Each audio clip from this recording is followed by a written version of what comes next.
What's up, Z-Pack? Come on in, come on in, come on in. It's your boy Z-Dog MD. It's Saturday, September blah, and I'm coming live and direct at a Z place.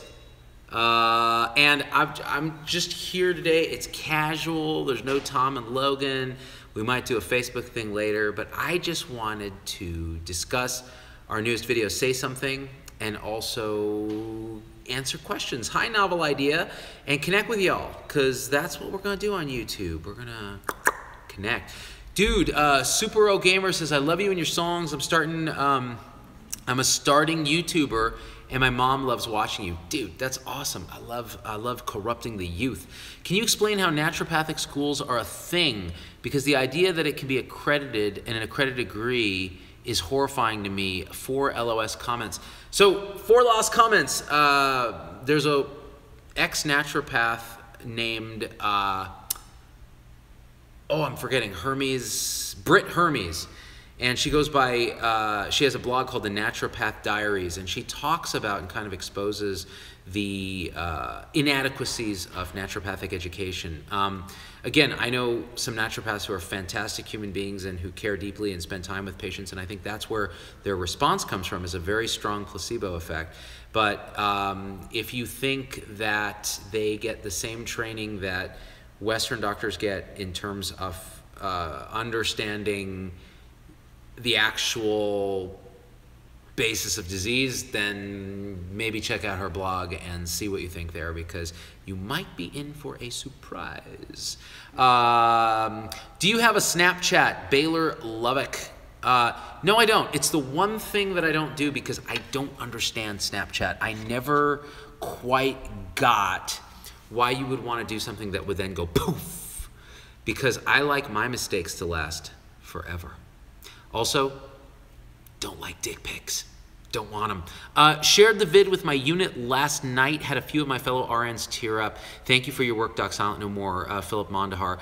So I'm glad. That was the goal of the Say Something video. And I wanted to talk with you guys about it a little bit because, let me put this thing down, because we made some interesting decisions in producing that video. The first decision we made, if you haven't seen it, definitely check it out. It's on YouTube. It's also on Facebook, and there are 2 different versions. But if you go to zdogmd.com/say-something, you can see both versions in one place.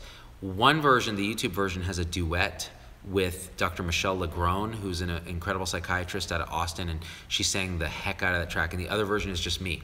So we made a few decisions with that video that were sort of artistic choices, and the first decision was not to be in the video at all. So none of me singing it, none of me performing, none of Michelle or anybody in it, but just make it images of actual violence against frontline healthcare providers. And we think that turned out really good. So we just used real stories with real headlines, and Logan and Tom created a really good sort of template for it, and it worked. I think it works really well. The second decision we made is we wanted to put 2 versions out because we felt the version with me singing alone, because I'm not a singer, gives it a sense of kind of weird sort of nakedness. And we thought that was very fitting to the stark images and the general feeling that no one listens and we're not really heard when violence occurs against us on the front lines of healthcare. So we put that version on Facebook, but the musically better version is the duet with Michelle, who's an amazing singer, and that version is on YouTube. But on SoundCloud, if you go to my soundcloud.com/zdogmd, you can see there's a version called Duet, and that's where we really cranked up her vocals so you really hear it well. And that as a track just sounds really, really good. So if you want to listen to it in your car or something. But for the video, watch both and see which you think gets the message across, and then share the one you like, because the whole point is we want people to see this and understand that. So many people have messaged me that aren't in the medical space, and they're like, I had no idea this was a problem. I had no idea this was such a bad issue in the US and around the world. And so that's what we want. We want to say something. We want to raise awareness of this problem, because otherwise we're just going to be left to suffer in silence, which is what has happened so far. Let's go through some comments here. Hi, Carrie. Do you see Health 3.0 developing as a bottom-up process or a top-down approach? Michael McAvoy. That's a really good question. So I actually see both being requisite, because a top-down process is a good example, something like Obamacare, where from above it's mandated that this and that and the other thing will happen in the insurance space, and meaningful use. Okay, you got to get electronic health records, and that's a top-down mandate with these rules and these rewards and these penalties. Well, that works to the degree it works, and it doesn't work to the degree that you don't get buy-in from the grassroots who are there every day doing the thing. And if they don't feel like they're heard or that their pain points are addressed, then, and including patients, then it's not going to happen. So Health 3.0 has to happen organically. It is clinician-led. So doctors, nurses, everybody else who's on the front lines has to lead it. But we need government, we need industry, we need legal stuff, we need all that stuff together to build it. So it's led from the grassroots, but it's supported at the highest echelons. And as I travel around the country talking about it, that's the sense I get, is it's going to take this collaboration. It's going to take some public-private partnerships as well. So people are always thinking the debate is about single-payer government-run healthcare versus, private capitalism. Actually, it's yes and. It's both of those things, but it's a partnership because the government is already deeply involved in healthcare. You cannot get them out. So any wishful thinking about that has to be disabused, and you have to say, well, how can we use what strength the government might have to actually empower a care model and a financing system that actually rewards outcomes, and that will be beneficial for building Health 3.0 instead of running how clinicians do things or mandating that we use X, Y, and Z software or whatever it is, right? It has to empower us to actually actively go out and in a free market way find the best solutions and then bring them to bear on producing outcomes. All right, what do we got? What do we got? I've been told by a previous ED manager of mine, says Lori DeMucha, I wasn't allowed to press charges on a patient after the event. It was awful. As an ER nurse, it's something I'm passionate about. Yeah, I think that's totally ridiculous, and that's got to change. I think once patients realize that healthcare providers and frontline staff and professionals are going to press charges if they screw around, the screwing around is going to drop immensely, guaranteed. Do you think a Health 3.0 like system could be created, even if on a small scale, in a developing country such as India? The government sadly only allots less than 2% of the GDP for healthcare. Sanyukta Rajpurohit. Sanyukta, let me tell you, so some of the most promising stuff that I've seen has come out of India. People like Dr. What is his name now? Oh, it's killing me. But he runs we just talked about him on our show the other day with Robbie Pearl, the former CEO of Kaiser. He runs the cardiovascular surgery operation where he has these very high volume procedures and does them with great outcomes for very low cost and is able to take care of even the poorest patients for that reason. Devi Shetty, that's his name. Dr. Devi Shetty. And he was so successful doing that in India, where yes, labor costs are lower, but he transferred it to the Cayman Islands, where now he's offering procedures for people coming from anywhere. And he does it for like literally a third the cost of what it might cost, much less than that, than what it might cost in the US to do an equivalent cardiac procedure. They do heart transplants, they do open heart surgery, etc. So it's a, and eye surgeries, things like that too. India can actually be a pioneer in building Health 3.0 so that it's affordable for the masses. That's why when we talk about, okay, single payer, not single payer, who's paying for it? That's not as important as what are you paying for. If you're paying for garbage, which is what we get now in the US, it's absolutely garbage. We're paying for redundancy, we're paying for procedures and treatments that don't work, that haven't been shown to help. We're paying for wrong care. We're paying for fragmented care, non-integrated care, non-team-based care, non-preventative focus. Well, yeah, then if you're paying for garbage, if the government's paying for garbage, it's just going to bankrupt the country.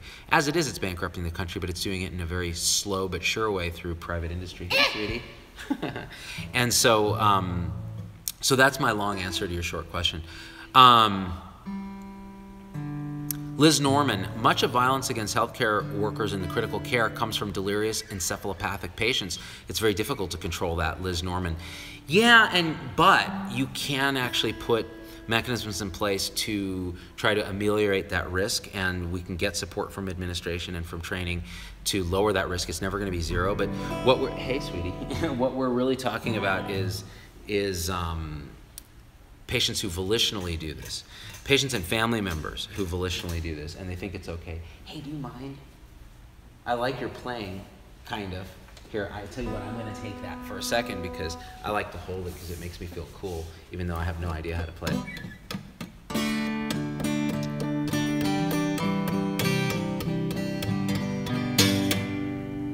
All right. By the way, I think there's a super chat button, you guys, where you can click that and donate a little bit of money to support our show. It means a lot to us, and it also guarantees I'm going to read your comment for sure. 4 lost comments. LOL. Z-Pup is adorable. She is something, isn't she? By the way, I was deciding whether I ever want to perform Ebola live. You guys ever seen that video that I did during the Ebola outbreak? It's so dated, but I still feel like it's just kind of like...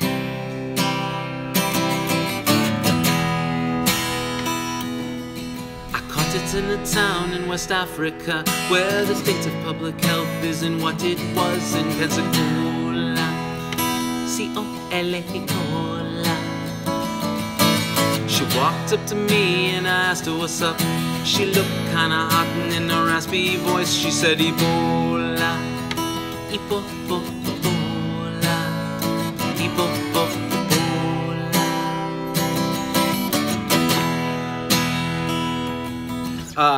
Anyways, you get the idea. At some point. I got one fan up there. Thank you for responding to my question. Oh, you're welcome, Sanyukta. Sorry, it's hard to read on the tiny.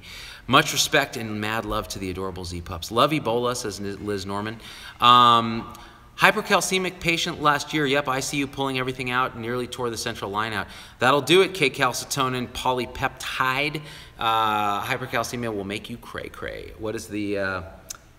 What's the mnemonic? Bones, groans, and psychic overtones for hypercalcemia. So there you have it. Osteopenia with the bones, groans in terms of pain if you have hyper, say, PTH or something, and psychic overtones, meaning you're a little bit cray-cray, a little delirium. Much, where are we at here? Let's read some more comments. I think we got all of those. Made my day in Michigan, Anna Hoffmeyer. What, the Ebola thing? That's awesome. What do you think of the recent BMJ article beating type 2 diabetes into remission by diet? Linda LaRue. I didn't see that article, but I know that you can beat type 2 diabetes into remission through dietary mechanisms, especially if it's early. And if it's not early and you're already on insulin and all this, you can get your doses down, you can get off most of your medications. It's hard, it takes work, it takes guidance and support and understanding of what the disease is. But once you do that, you can actually do a lot, and you can stick it to big pharma because they're not going to need to give you as many drugs. What we got. Love that song, says Linda LaRue. C.R. Parenti. I'm a fan of combat sports. Do you have an opinion on the danger of weight cutting? I wish I knew what weight cutting is. Someone will have to explain to me what that is, and I feel like a dummy. But I don't know what weight... Oh, weight cutting. Cutting your weight by aggressively trying to diet, diurese, etc., to make a weight in a combat sport. I think that's what weight cutting is. I think that's what you're talking about. Probably not a great idea long term. Intermittently, occasionally, as long as you're watching your electrolytes and you're not getting out of balance on your potassium, your magnesium, meaning you're drinking chicken broth, you're eating bananas and kiwis, or you're supplementing magnesium, potassium, then you can probably do it safely for a short period of time. But I think long-term repeated yo-yo weight stuff has never been a good idea, and there's some data to suggest that, but it's limited. And again, we just don't know enough. Carla Alva says, keto diet for high triglycerides. My doctor prescribed me statins, but I don't think it's that bad. I believe I can reverse it with diet. Carla, actually, hypertriglyceridemia often can respond to a low-carb diet, not always, and this isn't specific medical advice, this is infotainment. But part of the idea is that triglycerides rise in response to high refined carbohydrate diets, and by lowering carbohydrate intake you can lower triglycerides. And I've found that empirically to be true for me, although my triglycerides were never that high. If your triglycerides are very, very high, sometimes you will need medication because you're at risk for a lot of things, including acute pancreatitis with very, very high triglycerides. Lucille Stars 123. What would you do if Health 3.0 happens in your lifetime and before Z-Pups go to med law school? Would you retire to the Bermudas, be Oz 2.0? Health 3.0 is already happening. It's already happening in fits and starts. We're seeing awakenings around the country, different groups and programs, and I sometimes will go and speak for these groups. They are waking up, and I have no doubt it's going to reach a critical mass well within my lifetime, and certainly within the lifetime of whatever the Z-Pups are going to do with their lives. So what would I do with myself? It's funny, like life just evolves. You find yourself doing what you're supposed to do at the right time if you're willing to listen and be open to it. One thing I will probably never do is be Dr. Oz 2.0, so there you have it, because he sucks. YouTube is way more cozy than Facebook. Love it, Liz Mormon. That's interesting, Liz. Thank you. It's fun to try something different. Speaking of, any advice for constipation after such? I'm taking Miralax twice a day, 17 grams. Katrina Lynn. So I can't give individual medical advice, Katrina, but I can say constipation is complicated. I like to think of it in terms of the same way you think about the heart. So for people, oh wait, Michael McAvoy, you just gave me 25 bucks. I want to give you a mad shout out, and then I'm going to finish.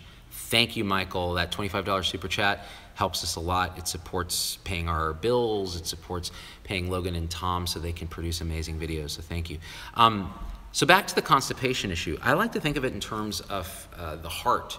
And this, I've been thinking about it this way since I was a resident. So in the heart, you think about contractility, so how well it squeezes.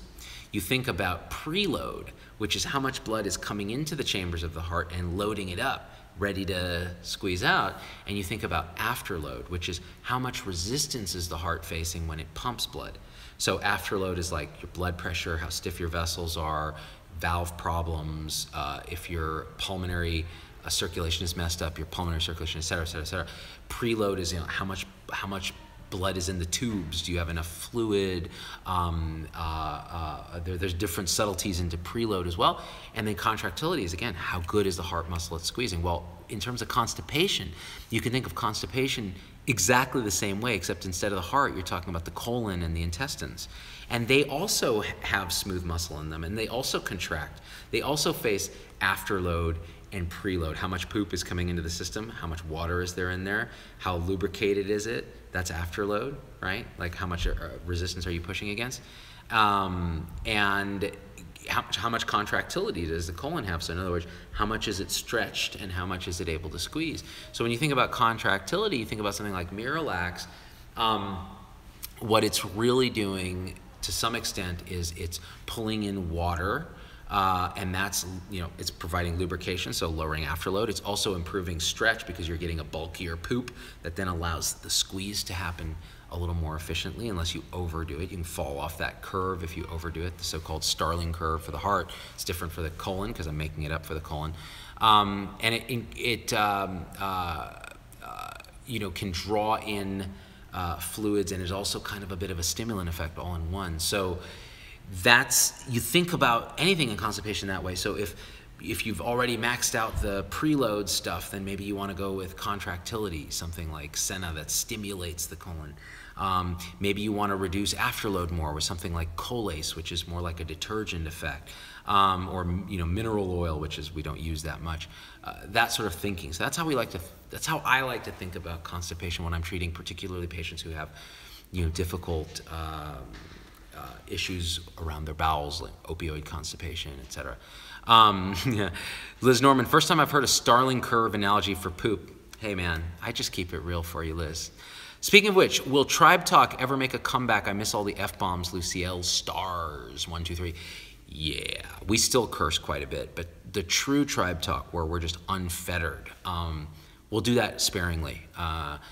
I got a lot of good feedback on that, and then I get a lot of people who are like, you're unprofessional, you should be killed. So I think it's just a question of everything in moderation, including moderation. So every now and again, we'll throw moderation to the wind, and we'll just be like, F this, F that, F the other thing, and stick it all in your butt. It's refreshing to see you all being doctory on us. Yeah, Lucille, I occasionally like to play doctor. Z-Dog, speaking of diet, what was your diet like through med school? The stress eating is legit right now. Andrew French, 808. So you're in med school, Andrew. Congratulations, and I'm sorry.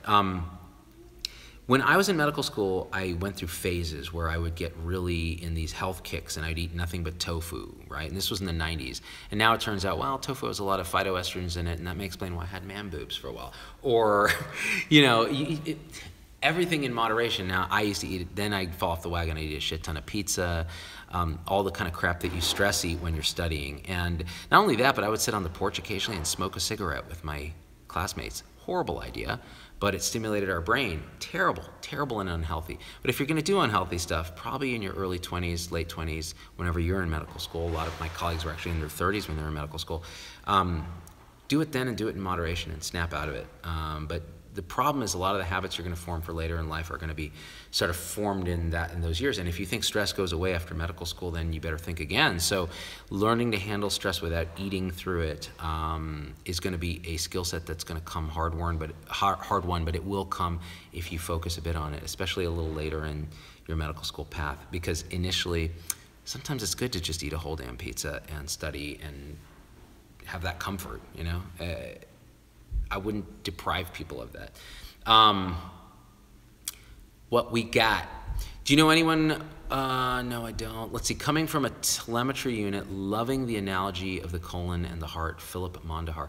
It helps you think about it a lot more, doesn't it? Because then you can think about what's the mechanism of what I'm giving. We always talk about giving Senecot and Colace. Well, what do they do, really? Well, Senecot's kind of reducing afterload by lubricating. And sorry, Colace is reducing afterload by lubricating. It's kind of a detergent. It also brings in water, and it's also a bit of a stimulant. So it has a little bit of all those properties. Senna is really a stimulant. So contractility, right? And what's an enema? Afterload reduction. You're pulling out poop so it gets out of the way so the colon can squeeze normally again. Because sometimes you get off that Starling curve, you get so distended with stool, especially in elderly people or people with opioid constipation, people with bowel motility disorders, that they can't, they're off that squeeze curve and the colon just can't get leverage on it. So you gotta go in and disimpact, or you gotta use an enema, yada, yada, yada, yada, yada. This is a lovely conversation. Wordled. You're an ER doc, a family man, a rapper, a vlogger, an advocate for nurses, physicians, as well as patient-centered care. Are you pleased with the way your life is going? Michael Zwerdling, RN. So I'm actually a hospitalist, not an ER doc, Michael, but everything else is largely correct, I think, especially the vlogger part. Yes, I've never been happier. It's hard work. I wake up every day excited. I work from when I wake up at 4 in the morning until whenever I go to bed. And I still somehow manage, I weave my family into the work. So it's all kind of, it's not work-life balance, it's kind of work-life integration. It's been my second career really as part of my main career. So it's a real thrill and an honor to be able to do what I trained to do, but then apply my passions for like the creative stuff and the comedy and the music and the teaching all into that. So I'm blessed to be able to do it. So I'm stoked to be me right now. Although I'm not sure I would wish me on anyone else, because you have to have the right temperament to do what I'm doing, to enjoy it. Let's see. Hey, sweetie, what's up? Cleaning my room. You're cleaning your room? Let's show you up there. You want to say hi to the Z-Pack? Hi, over here. How's that room looking? Cluttered? Yeah, cluttered I think is the word. Well, I'm glad you're cleaning it. That's a start. Lucille says, hi, Z-Puppers. I'm going to get up because my back's getting stiff sitting in that little chair. This is where I was sitting, this little funky thingamajigger. Let's see what comments we got here. Nicholas Reyes, hey Z-Dog, I was thinking of being Doc Vader for Halloween, but now I have this crazy idea of being Doc Kylo Ren. Thoughts? Well, there was something that we were going to do in our original Doc Vader called Kylo RN, which was obviously Vader's grandson, who is a nurse. And then somebody on Facebook actually became Kylo RN and took that, and so we didn't really get to do it. So I think you should be Kylo RN because, you know, Who cares? I think that's funny. And then you could go walk around with Lord Vader, your grandfather, and talk smack.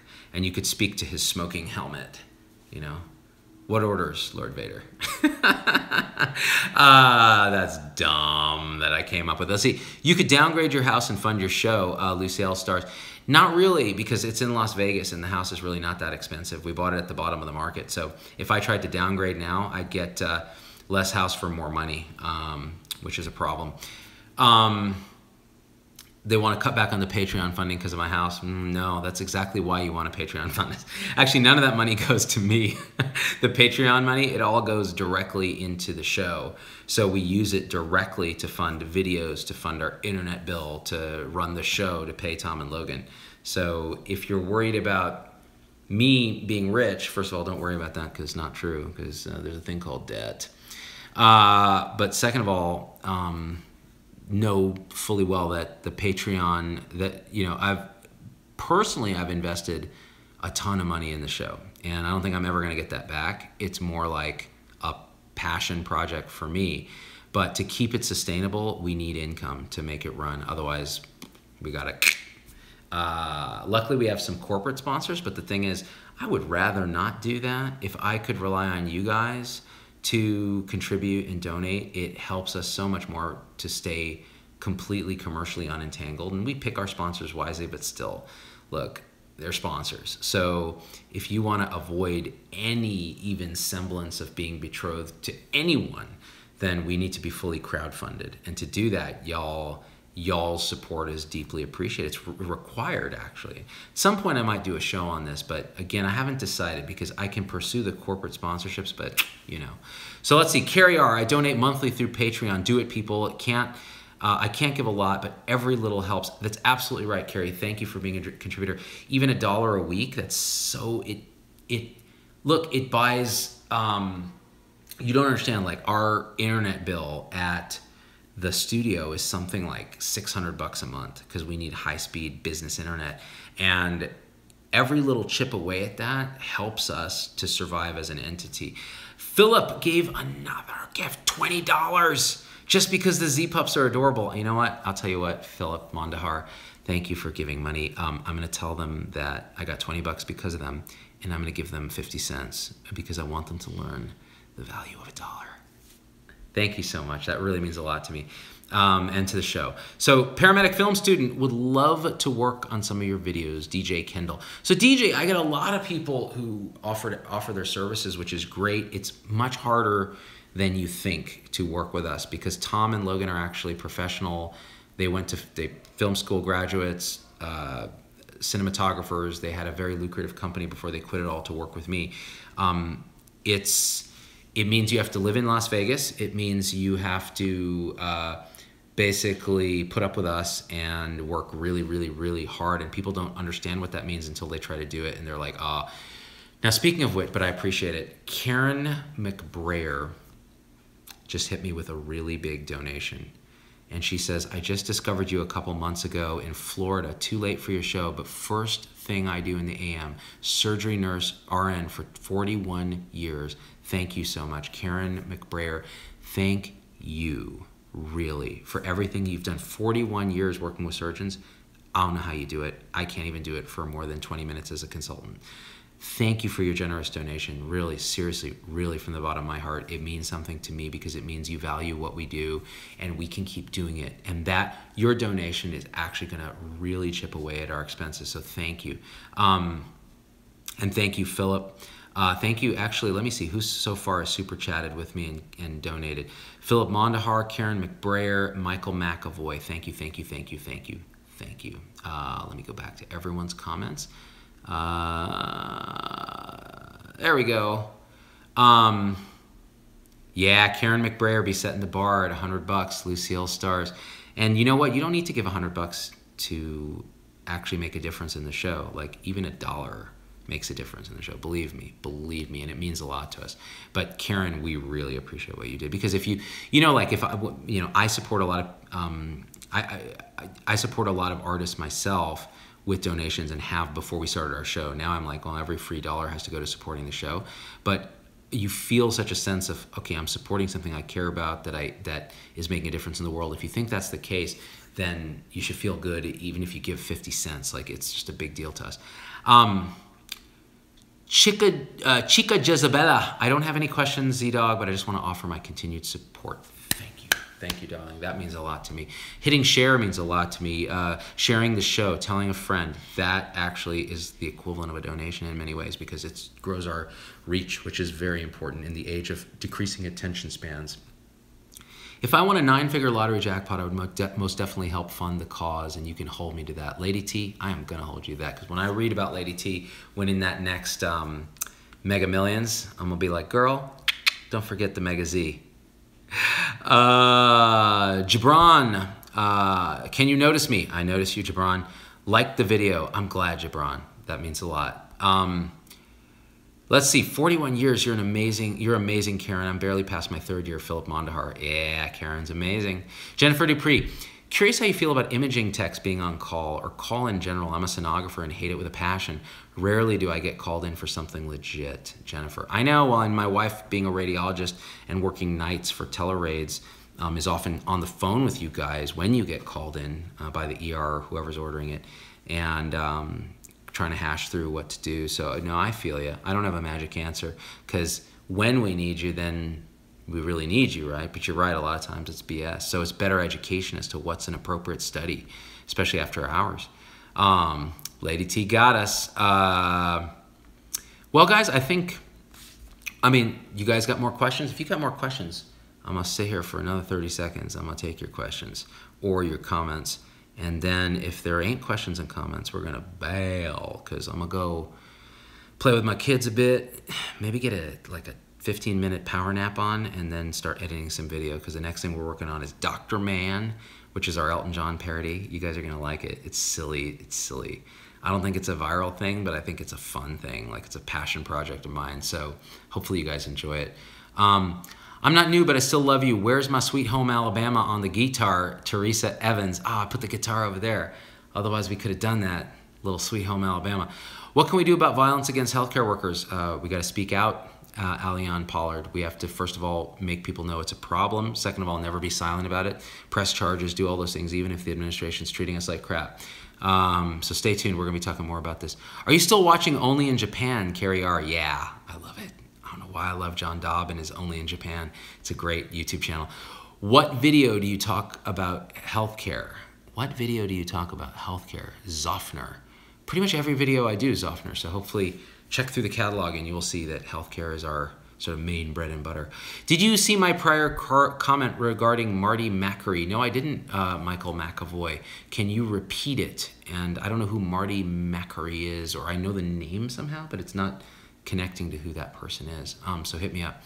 I introduced my husband to the bald eagle. Oh, come on, you computer. I introduced my husband to the bald eagle. Oh, Liz Moore, no, got deleted. That I was just reading it and it got deleted. I'm poor, I can't afford a Benjamin, but I can give a Hamilton. I hope that would be enough. Lucille Stars, 1, 2, 3, $10. Thank you. It means so much to me. And you know, Alexander Hamilton is like my favorite guy because of the musical, so it's especially poignant. Thank you, Lucille. You picked a fine time to donate, Lucille. 4 hungry Z-pups and a crop in the field. I don't know the rest of that song. It's Kenny Rogers, actually, because, you know, I don't care. I will maul anybody's song. Are you still going to do a video with Silent No More, Jennifer Dashkova? We just did, with the hashtag Silent No More. By the way, I'm a little butthurt. I'm a little butthurt. So there is a Silent No More Foundation on Facebook where you can congregate and talk about legislation. Legislation for Healthcare Workers Protection Act, those sort of things where you're trying to actually make a legislative difference. And for some reason, they act like it's some competition with what we're doing, and it's not. It's a synergy. So what I want you guys to do is, if you're interested in rallying and organizing, go to that group and be a presence there and try to do something. So the show where we coined that hashtag Silent No More was the Delnor Nurse show, where we talked about what had happened to the Delnor nurse who got, you know, it was just a terrible story. And we realized after the fact that that hashtag's used by a lot of groups, including anti-abortion groups, including Native American domestic violence groups, all kinds of groups. So it's nobody's hashtag. It's the concept of staying silent, of not keeping our mouths shut when we see this kind of injustice being perpetrated against people who are healers, that we have to stand up together. So let's do this. I hate healthcare competitions. There's really no reason when it's a collaboration. I mean, that's true across healthcare, right? We ought to all be trying to work together. It's tricky, though, because I get a lot of orgs that are trying to partner with me, and I just don't have the bandwidth. Like, my role is not to, as I see it, and again, this is me just telling you what I think in real time. My role as whatever it is that I do is not to start and lead a specific sub-movement about legislation to protect frontline healthcare workers against violence. That's not what I'm good at. What I'm good at is communicating this broader message and rallying a tribe of people who can then form groups that coalesce out of this. And that's what happens. So you get a group that coalesces around a sub-concept of Health 3.0. You get a group that coalesces around Healthcare Workers Protection Act or law. You get a group that coalesces around whatever passion project it is, but it's all under the auspices of building Health 3.0, and I can be a champion for the overall cause, but I can't dig into the weeds too much because then I can't do anything efficiently. So I'll get a ton of Facebook messages, over probably 200 messages a day, and a lot of people are begging me to support this cause or this GoFundMe or post this or do that, and I can't. I mean, it would destroy our page, or get involved in this legislative effort, or read this bill, or do this. And it's like, I literally, every minute I'm awake, I'm thinking about this thing, and there's no time, to do anything else. So that's why don't get butthurt if I don't respond to your message, or I seem like I'm standoffish. That's the reason why there just isn't enough of us to go around yet. So I rely on you guys. I rely on you guys. You're incredibly creative, smart people who work in the field. You can do it, and I will support you. Are you noticing more and more of hospitals trying to get rid of experienced nurses for new grads and travelers? We have so many travelers at our small community hospital. Well, I'll tell you this. I'm speaking at the Travelers Nursing Convention next week in Vegas, and I'm going to connect with a lot of nurses there, and I'll get their take on it. I mean, I think it's a tough issue because you're right. Experience has been sort of shoved aside. At the same time, we have to value travelers for what they can bring, so it's a balance. What we got? Oh, Lady T, 20 bucks. Thank you, Lady T. You are kind, and you haven't even won the lottery yet. You told me once you win the lottery, though, girl, so I'm still holding you to that, although that 20 means a lot. It really means a lot. Thank you. Thank you for donating to the show and to the movement, to the cause. Alexander Hamilton, highest level government official killed by a vice president. That's true, DJ Kendall. That is absolutely true. Michael McAvoy. He's a doc who's a friend of Peter Attia. He was recently a guest of Stephen Dubner on Freakonomics. Really interested about the tension between outcomes and patient satisfaction. That's how I knew his name. Yes, we'll try to get him on our show. If he was on Dubner, we'll have to beg him to be on our show. So we'll see if we can do it, because Freakonomics a little bit higher pay scale than us. We don't pay. So there's that. Awesome, guys. Well, let me see. I want to let's go back in here and thank the super chat people who've donated. Lucielle Stars 123, thank you. Lady T, thank you. Karen McBrayer, double, triple thank you for your kind donation. Philip Mondahar, thank you. And Michael McAvoy, hopefully, I'm glad I got your Macri coming in, because thank you for donating to the show. And we just got another one, Michael Cootie, $10. Thank you for what you do. Third-year DO student. Oh my gosh, dude, when third-year students are donating to the show, and I know they're broke and I know they got loans, I start to feel bad. But you know what? In return, I'm going to advocate for you guys. I'm never going to let you guys not have an opportunity to have a voice through our show. So understand that we will have your back. And that's, I think, the least that we can do as a show, as a movement, as an enterprise. So guys, it's been super real. We've gone for 40 minutes. I can't believe it. My family's probably mad at me because I've been hogging this living room. I love you guys, really, I do. You make me feel happy. Thank you. Thanks for all your donations, and we out. Peace and peace.